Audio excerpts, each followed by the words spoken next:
kind of just didn't know what to do. And here we go. This is the year 20FF, where the most optimal thing you can do in the Cloud Mirror is both charge limit. The gentleman charge limit. I can guarantee you that only lasts for the first game. No, they're usually. Every time I see like I remember the last time I watched MK Leo and Como fight off, they did that game 1, and then every other time they mixed it up and just ran at each other. Oh, okay. So let's see whether or not that's going to be the standard here. But let's see. Kronos definitely is the type of player to take notes and study his sets. So coming into this, I'm pretty sure he already had an idea of what happened last set. So let's see his attack. Oh my goodness. I mean, right now, Kronos playing this a lot better than he was last time. Well, I say that, but Vermillion gets a great off-stage game. Doesn't find another up tier, goes for a jab combo near the ledge, expecting a fastball. Oh, that down smash. Great job to punish that up air. Ooh, tries to punish that climb hazard on reaction, not there fast enough. And now Kronos with limit on deck. Let's see how he's gonna, what kind of pressure he's gonna be able to mount to get that opening.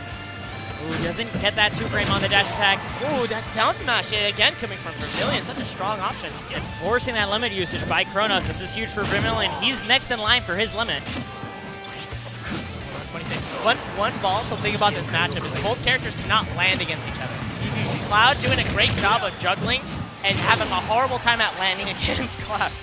So it turns into this very ugly who can get in the air first. Oh, waiting for that air dodge, finds the back air, but that still doesn't close out Kronos' life, but that dash attack absolutely will. Yeah, didn't look like he had a double jump, otherwise he would have gone for the sweet spot of the up air. Still not going to be able to do it. 147, 8% with limit on deck. I don't know if this is true for you, but every time I see a Cloud about to up air into the other Cloud's down air, I hold my breath. You don't know who's going to win. Yeah. But that back air does win. Takes out that stock. Kronos, though, with limit on deck because he had the luxury of dying first. Yeah. Oh. I see the juggles come into play. Yeah, I would have liked to see a bit more of like a Vortex style immediately after that first up tilt, immediately going for the up air, because then if Vermillion air dodge, you get another up tilt. You can do the Fox to people. Yeah, Cloud does the Fox really well. Yeah. When I was playing him for a while, like everyone picks up Cloud and tries him for a bit. I was just like, I'm just playing Fox. I don't know what I'm doing. it works. Yeah, it's Fox with a sword. If you aren't sure how to play Cloud, but you know how to play Fox, you know how to play Cloud. No, you're halfway there. Yeah. Oh, making the hardest of reads and dies for it too. Caught the hard read of his own. Vermillion kind of showing like, all right, you expose your hand, didn't work. Here's what's in my hand. So if my eyes were not deceiving me, Rickshaw, can you confirm, was that Kronos trying to go for a down air and then Vermillion calling that out with finishing touch? That was an air dodge. It was an air dodge, okay. That was an air dodge. Wow. He moved up really close to him as he was falling, and then he air dodged, fast fell, and then finishing touch the ground. Wow. Which hard because if Cloud even air dodges into the ground, that's lag. Yeah. So that was a pretty strong option. I've seen actually Start go for that same option where you fall with your opponent to show the fear. And both players actually, see, there's the mix-up. Yeah, there's the mix-up. But you see, was it really worth it? Because now Kronos has full limit and Vermillion doesn't. Oh, now they both do. It was a little too late. You gotta go for that a little earlier. But going back to FD, just being like, all right, that was a ditto. I'm surprised I'm not seeing a stage with platforms more so, because if you're just as afraid of Cloud's juggle game, if you are as Cloud, then maybe you might want to mix it up. Especially I would have loved to see that from Kronos. So here's something I actually don't know about Kronos, but I see with a lot of players, when they offer FD and great cross slash there, Killed it out. Sometimes a sign that the player just plays a ton of For Glory.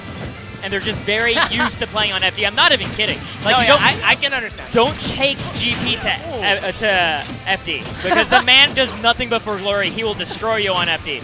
That is a horrifying and an interesting take on it for sure. But I'm pretty sure his mentality behind it was that was a close set, but however, there were a few habits that I did there that were the reason why I lost. So and attributing less to the stage and saying more, it was how I played it. I can totally see that with Kronos' personality. Yeah. He's a player who's confident in his ability to adapt to his opponents. Right now, it's not. Ooh, wow! Vermillion with that movement, covering that escape with Nair. Yeah, the Nair covers Cloud's back deceptively well. Oh, that's a little bit of Kronos tech that I love. I've seen actually Vermillion do that to Kronos last time. So he may have borrowed a page from his book. However, Cloud Vortex not going to find it smart. Had it started. Didn't quite finish it. The reason I'm sure it's Kronos is because he did that to me like back at Halloween. So that's the reason I'm confident it's Kronos Tech. That is hilarious. So, last time these guys played, he got Kronos. Oh. He got hit by his own setup. Yeah. Oh, okay. That's a bad feeling to know you get hit by that. And it's like the first time people see it on stream, so they think the other guy made it up. That's literally what my perspective on it, because I saw Vermillion hit him with that. Vermillion walked up after the game, and I was like, what was that? I have never seen that. Oh, can't even punish it with loud down tilt. That's it. That did it, I guess. That's it, and Vermillion takes it again 2-0. I expected it to be a little more climactic, only because he died with limit. Yeah. And that's a shame. I'm surprised he didn't just let it rip himself.